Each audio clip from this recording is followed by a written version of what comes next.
Coming எபிசோடுக்குரிய promo release பண்ணியிருக்காங்க. வீடியோக்குள்ளே போகிறதுக்கு முன்னாடி நம்ம சேனலை லைக் அண்ட் சப்ஸ்கிரைப் பண்ணி சப்போர்ட் பண்ணுங்கள். உங்களோட ஒரு சின்ன லைக் சப்ஸ்கிரைப் கூட பேசுகிற எனக்கு மோட்டிவேஷன்லாம் இருக்குல்ல.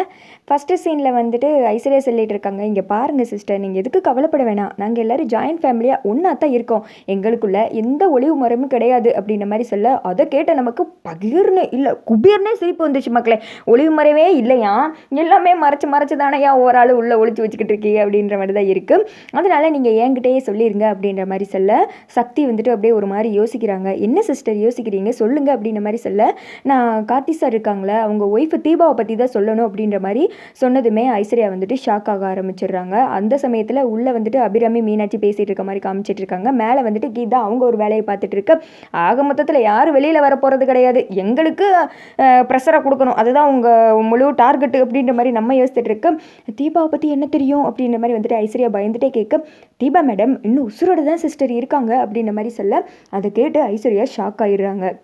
அது எப்படி உங்களுக்கு தெரியும் அப்படின்ற மாதிரி கேட்க, நான் வந்துட்டு அதே ஹாஸ்பிட்டலில் தான் ஒர்க் பண்ணுறேன், அன்னைக்கு வந்துட்டு துங்கான்னு ஒருத்தன் அவங்கள வந்துட்டு கொல்ல போகிறேன்னு சொல்லி பேசிக்கிட்டான், உடனே நான் இதை வந்துட்டு கேட்டுட்டேன், அவனுக்கு வந்துட்டு வேற ஒரு ஆளை வந்துட்டு ஏற்பாடு பண்ணி அமுச்சு விட்டுட்டு தீபா மேடத்தை காப்பாற்றி ஏன் கூடவே தான் வச்சுருக்கேன். கார்த்திக் சார் அன்னைக்கு என் வீட்டுக்கெலாம் வந்து விசாரிச்சாரு, ஆனால் அவர் கேட்குறப்போ நான் வந்துட்டு தெரியலன்னு சொல்லிட்டேன், நான் வந்துட்டு அவரை துங்காவோட ஆளுன்னு நினச்சிட்டேன். இப்போ தான் வந்துட்டு நான் எஃப்எம்லலாம் வந்துட்டு அனௌன்ஸ்மெண்ட் கொடுத்ததுனால தீபா மேடத்தை பற்றி எனக்கு இன்ஃபர்மேஷன் கிடச்சிச்சு, இதுதான் வீடுன்னு, அதுக்கடுத்து தான் நான் சார்கிட்ட சொல்லலான்னு சொல்லிட்டு வந்தேன் அப்படின்ற மாதிரி சொல்ல, சரி வாங்க இது ரொம்ப சென்சிட்டிவான விஷயம், வீட்டில் வந்துட்டு வேற ப்ராப்ளம் போய்கிட்டு இருக்கு, நம்ம கொஞ்சம் அப்படி தள்ளி நின்று பேசலாமா அப்படின்னு சொல்லிட்டு ஓரமாக கூட்டு போகிறேன்னு இந்த பிரச்சனையவே வந்துட்டு ஓரமாக ஒழிச்சிடலான்னு சொல்லிட்டு ஐஸ்வர்யா நினச்சிருச்சு. ஐயோ இந்த மூளை இல்லாத மூஞ்சலிக்கெல்லாம் வந்துட்டு ஃபேவரட்டாக சீரியல் போய்கிட்டு இருக்கே, ஹீரோ ஹீரோயின் ஒருத்தங்க இருந்தாங்களே அவங்க இருக்காங்களா மக்களை, எனக்கே தெரியல, நான் ஒவ்வொரு சீன்லேயும் வந்துட்டு தேடிட்டு இருக்கிற மாதிரி இருக்கு. ஒன்று வந்துட்டு கார்த்தி வந்துட்டு கார் ரைடு போகிற மாதிரி போயிட்டே இருக்காரு, இன்னும் என்னென்னா தீபா வந்துட்டு பெட் ரெஸ்ட்டே எடுத்துகிட்டு இருக்காங்க.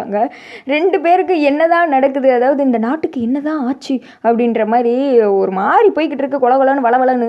இங்கிட்டு வந்துட்டு வந்ததுமே சொல்லுங்கள் இப்போ என்ன நடந்துச்சு அப்படின்ற மாதிரி கேட்க, தீபா மேடத்தை நான் தான் பத்திரமா சேவ் பண்ணி வச்சுருக்கேன், நீங்கள் எந்த நேரம் வேணால் கார்த்திக் சாரை வீட்டுக்கு கூப்பிட்டு வந்தீங்கன்னா அவங்கள வந்துட்டு கையோடு கூப்பிட்டு போயிடலாம், இல்லாட்டினா அந்த துங்கா கண்டிப்பாக கண்டுபிடிச்சி அந்த மேடத்தை கொன்றுவான், ஆனால் அவங்க நினைக்கிற ஆள் வேற, நம்ம தீபா மேடம் வேற, ஆனால் அதை அவர் வந்துட்டு புரிஞ்சிக்காம வேற ஒரு பொண்ணை தீபா தான் நினச்சி கொல்றதுக்கு தேடி அலைஞ்சிட்டு இருக்காரு. இப்போ அவங்க ஆளுங்க கண்ணில் வேற நான் சிக்கிட்டேன், இப்போ கூட அவங்கக்கிட்ட இருந்து மறைஞ்சு ஒளிஞ்சு தான் நான் ஓடி வந்துக்கிட்டு இருக்கேன், என்னை வந்துட்டு நீங்கள் தான் காப்பாற்றணும், அதுக்கு வந்துட்டு முதல்ல கார்த்திக் சார்கிட்ட இந்த விஷயத்தை சொல்லுங்கள் அப்படின்ற மாதிரி சொல்ல, உடனே ஐஸ்வர்யாவுக்கு தெரிஞ்சிச்சு, இப்போ வந்துட்டு இவகிட்ட இருந்த அட்ரஸை மட்டும் வாங்கிட்டு நம்ம அந்த துங்கா கிட்ட போய் இதை கொடுத்துட வேண்டியதான், மற்றதெல்லாம் அவன் பார்த்துப்பா, தீபாவோட கதையை அவன் முடிச்சிருவான் அப்படின்னு சொல்லிட்டு யோசித்துக்கிட்டே, நீங்கள் எதுக்குமே கவலைப்படாதீங்க சிஸ்டர், பத்திரமா போயிட்டு வாங்க, நான் கண்டிப்பாக கார்த்தியோட உங்கள் வீட்டுக்கு வந்துடுறேன், நீங்கள் ஃபீல் பண்ணாமல் போயிட்டு வாங்க, அப்புறம் இன்னொன்று அந்த துங்கா கண்ணில் பற்றாதீங்க, பார்த்து பத்திரமா சூதானமாக வீட்டுக்கு போங்க அப்படின்ற மாதிரி சொல்ல, ஐயோ சனியை உன் கண்ணில் பட்டாலே அவ அப்படின்ற மாதிரி நம்ம யோசிச்சுட்டு இருக்க. அந்த பொண்ணு வந்துட்டு சரி மேடம் சீக்கிரம் வந்துருங்க, அட்ரஸ் ஒன்று பார்த்து வச்சுக்கோங்க அப்படின்னு சொல்லிட்டு அங்கேருந்து கிளம்பிட, இப்படி தற்செயலாக திரும்பினா அந்தத்துக்கு வந்துட்டு மீனாட்சி நிற்கிறாங்க. மீனாட்சியை பார்த்தது ஐஸ்வர்யாக்கா பயங்கரமான ஷாக், ஆத்தாடியாத்தா இவ பார்த்துட்டாளா அப்படின்னு சொல்லிட்டு பார்க்க, ஏ சைலன்ஸ் சகுனி நீங்கள் என்ன பேசுனீங்கன்னு எல்லாத்தையும் நான் கேட்டேன்டி அப்படின்ற மாதிரி மீனாட்சி சொல்ல, ஐஸ்வர்யாவுக்கு கைகாலெலாம் நடுங்க ஆரம்பிச்சிருது. இவ என்ன கேட்டிருப்பா, ஒருவேளை ஃபர்ஸ்ட்லேருந்து தீபா உசுரோடு இருக்காங்கன்னு சொன்ன முதல் கண்டு கேட்டிருப்பாளோ, இப்போ இவகிட்ட என்ன சொல்லி சமாளிக்கிறது, இவ கண்ணிலையா சிக்குவோம் அப்படின்ற மாதிரி வந்துட்டு பயத்திலே முழிச்சுக்கிட்டு இருக்க. மீனாட்சி வந்து கிட்டத்தில் வர்றாங்க.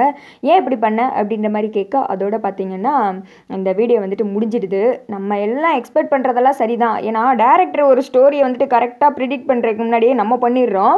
கண்டிப்பாக மீனாட்சி இவங்க பேசுனதெல்லாம் ஃபுல்லாக கேட்குற மாதிரி அந்த டேரக்டர் வந்துட்டு வச்சிருப்பாருன்னு நினைக்கிறீங்க, கண்டிப்பாக ஏதாவது நம்ம காதில் பூச்சுத்துற மாதிரி தான் வச்சிருப்பான். கடைசியில் ஐஸ்வர்யா தான் துங்காவை கூட்டு போய் தீபாவை கடத்துற மாதிரி கொண்டு வந்தாலும் கொண்டு வந்துருவாங்க. இவர் வந்துட்டு டேரக்டர்னு சொல்லக்கூடாது, இவர் வந்துட்டு கிரைண்டரு, அரைச்சதையே வந்துட்டு அரைக்கிறாரு. இதை பற்றி நீங்கள் என்ன நினைக்கிறீங்க அப்படின்னு சொல்லிட்டு கமெண்ட் பண்ணிவிடுங்க.